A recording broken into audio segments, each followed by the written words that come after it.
caffè con l'esperto è offerto da Uno Magazine.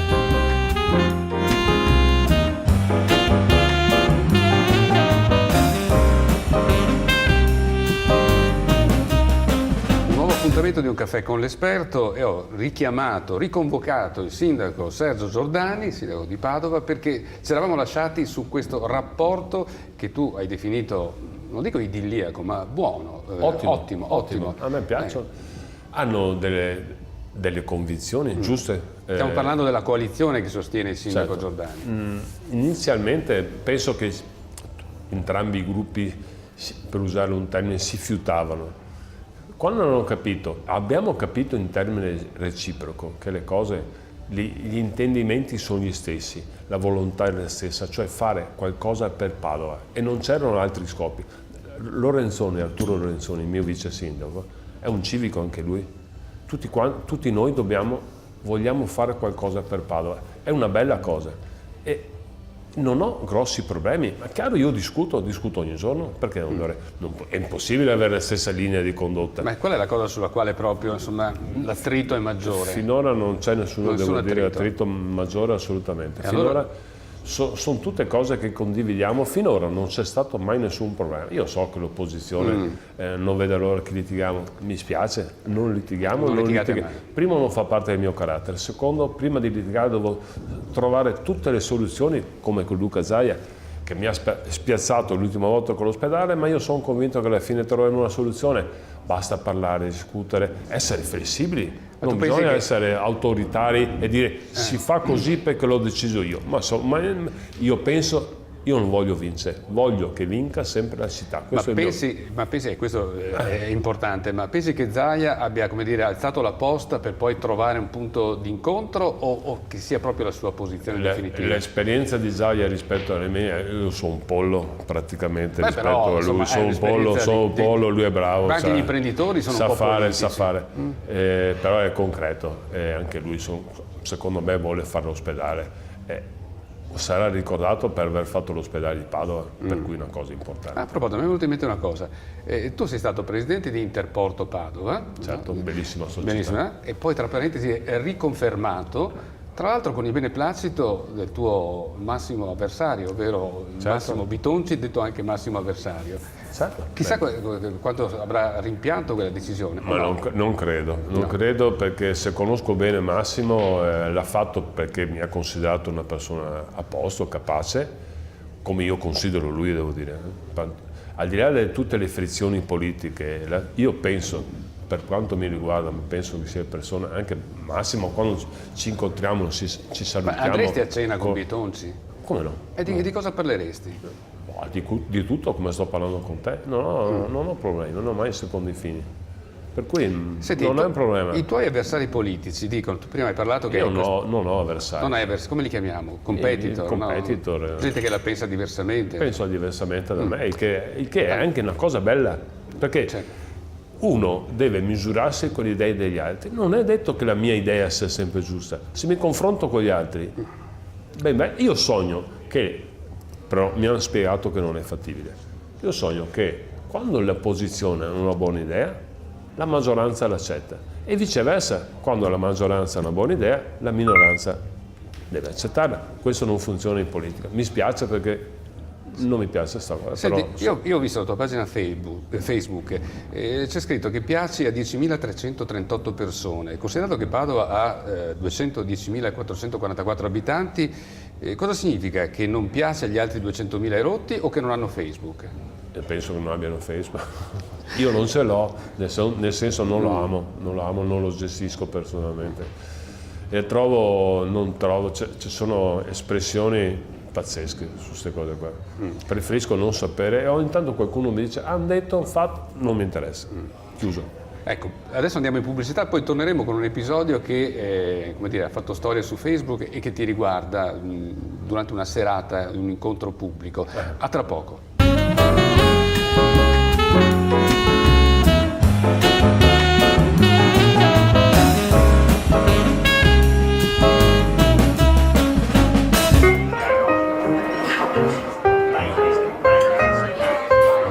Seguici su Facebook, Twitter e YouTube. e rivedi tutte le interviste di Un caffè con l'esperto dove vuoi e quando vuoi.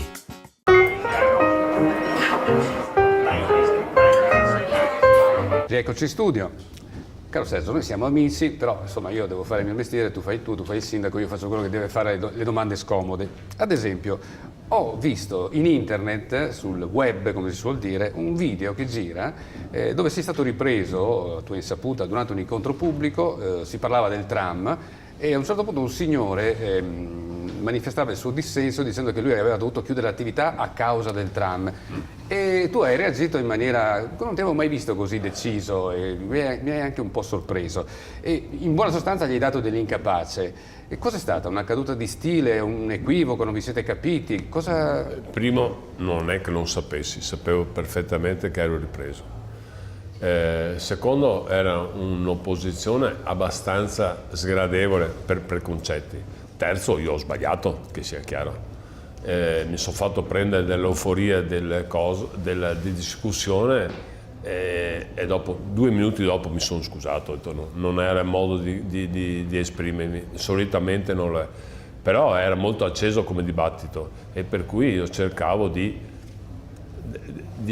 sdrammatizzarlo. È vero, ho sbagliato, queste sono cose, spesso il sindaco non può permettersi queste uscite. È la prima volta in 6 mesi, spero che non mi capiti più. Senti, parlavate appunto di tram. Allora, questo tram, questa seconda linea, si farà, non si farà? Seconda. Quello che ho detto ieri, sì, perfettamente. Okay. Allora, il tram dobbiamo ottenere il finanziamento dallo Stato. Penso e ritengo che lo otterremo entro l'anno, per cui potremo dare l'avvio al tram. Ripeto una cosa, non è definito ancora il percorso. Sono state interpretazioni cattive, non ci siamo capiti durante la conferenza stampa, non è scritto in nessun posto che ci sia senso unico. Assolutamente, prima cosa. Seconda cosa, cambia talmente tanto velocemente la tecnologia che può essere che anziché un tram sia uno snodato elettrico, magari ha meno capacità. Dobbiamo fare i calcoli, ma né io né Arturo Lorenzoni né nessuno vuole dire si fa così. Ci adopereremo per avere i tecnici, troveremo una soluzione. Sicuramente abbiamo bisogno di una mobilità pubblica importante. Bisogna noi puntiamo ad avere 3 linee del tram o autobus elettrici. Bisogna far sì bike sharing, car sharing. Bisogna piantare alberi, l'abbiamo detto in campagna elettorale, abbiamo messo non si dice a budget, come capitolo di bilancio 500.000 euro per il prossimo anno per piantare piante. Faremo una richiesta a aziende, operatori, a tutti chi vuole piantare in collaborazione con noi. Non possiamo lamentarsi ogni anno del PM10, bisogna fare qualcosa, bisogna che cambi anche la cultura. Non si può arrivare in centro in macchina, bisogna utilizzare i mezzi pubblici. Il mezzo pubblico ha successo solo in un caso, quando è più veloce del mezzo privato. Noi puntiamo a questo. Non si risolvono tutte le cose in 6 mesi, in 5 mesi. Ci vogliono anni, 5 anni, 7 anni, 8 anni, però bisogna arrivare. È un problema di cultura. A questo punto anch'io decido qualcosa e andiamo in pubblicità, tra poco.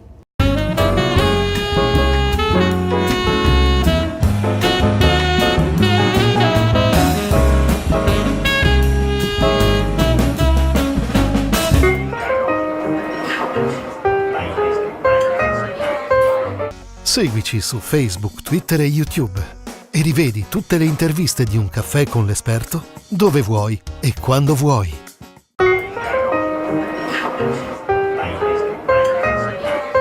Senti, torniamo un po' a quella famosa indagine del Sole 24 Ore per cui insomma chi ti ha criticato avrebbe fatto Karachiri perché di fatto ad esempio la criminalità non è riferita al periodo recente 2016, ma nel 2016 eccetera, però insomma brucia un po', no? Questo perdere 12 posizioni, no? Nella classifica. Io qui vedo brevemente, abbiamo detto che le cose che ci hanno fatto perdere punti agli occhi appunto del Sole 24 Ore sono la criminalità, un territorio troppo costruito e popolato, siamo addirittura al 105esimo posto su 110 è gravissima questa cosa dal mio punto di vista, i prezzi alti degli affitti, la scarsità di luoghi per il tempo libero. E, ecco, che cosa ti senti di promettere ai padovani per risalire la china su questi temi? La sicurezza, ripeto, questo è il dato 2016, ma non per dire era un'altra amministrazione. A me fa male lo stesso, come quando sento che Padova è la terza città più inquinata d'Italia, non ci posso credere, è la verità ovviamente, ma quando vado in altre città non avverto questo. Però evidentemente bisogna farsene una ragione e lavorare su questo.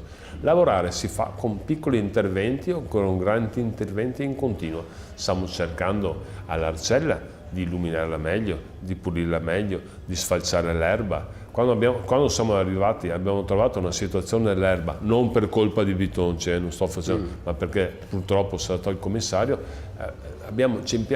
stiamo ancora terminando i lavori d'agosto, perché l'erba era alta e non è stata seguita una manutenzione corretta. Io penso che dedicandosi sia alle piccole cose che alle grandi cose, che le grandi cose sono l'ospedale, il tram, l'auditorium, tantissime cose, e piccole cose cambia la qualità della vita. La gente mi ferma, non so se me lo dica per farmi piacere, ma sta cambiando l'aria non nel senso di inquinamento, sta cambiando la sensazione, perché è già una cosa positiva trovarsi tra istituzioni. Noi ci troviamo una volta al mese con Soranzo, con Giglio, il sottoscritto, il rettore, per fare la chiacchierata, un brainstorming in modo tale da sollevare tutti i problemi. È molto più facile lavorare così. Non si risolve tutto subito, e non ho la pretesa di risolvere tutto, non sarei un fenomeno, non lo sono una persona comune e normale, però con poche cose in continuazione. Io vedo, passo e vedo i San Pietrini che non sono a posto, a me viene da metterli a posto, però ho chiesto a Michalizzi, troviamo una squadra che mette a posto questo, cerchiamo di tenere, adesso stiamo lanciando un'app, non è niente di eccezionale, prossima settimana penso un'app in cui il cittadino fa la foto e manda l'app e dice questa cosa non va, questa cosa, qui c'è un tombino Ma rotto. questa è una cosa che faceva, se mi permetti, forse un assessore, se non ricordo male, della giunta Bitonci. Sì, avevano iniziato, però il filo è quello, fatto in maniera però automatica, in modo tale che il servizio sia fatto, viene protocollato e controllato che venga fatto il lavoro. Io sono un utilizzatore di queste cose. Quando ero una persona, dico, normale, chiamavo il comune e dicevo questa lampada non funziona, qua questo è un diritto del cittadino pretendere che il comune faccia le cose e controllare che le faccia. Secondo me è una cosa positiva. Senti, facciamo in un titolo proprio, facciamo un balzo in avanti, fine mandato di Sergio Giordani. Qual è la cosa che vorresti veramente aver realizzato per la città di Padova, se ce ne fosse una, la prima? Sicuramente l'ospedale, ma non solo. A me piace pensare che tra 5 anni, 4 anni e 6 mesi qualcuno mi dica grazie, hai fatto qualcosa per la città. Basta, in generale. Nel frattempo io dico grazie a te per essere stato presente qui a Un Caffè con l'Esperto. È stato un piacere. Grazie a Sergio Giordani e grazie a voi che ci avete seguito.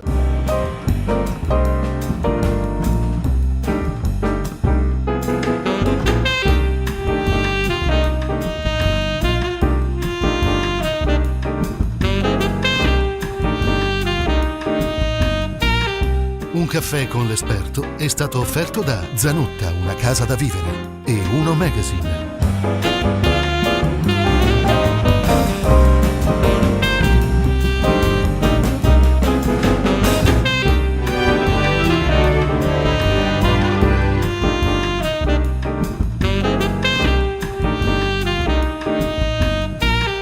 Un caffè con l'esperto è stato offerto da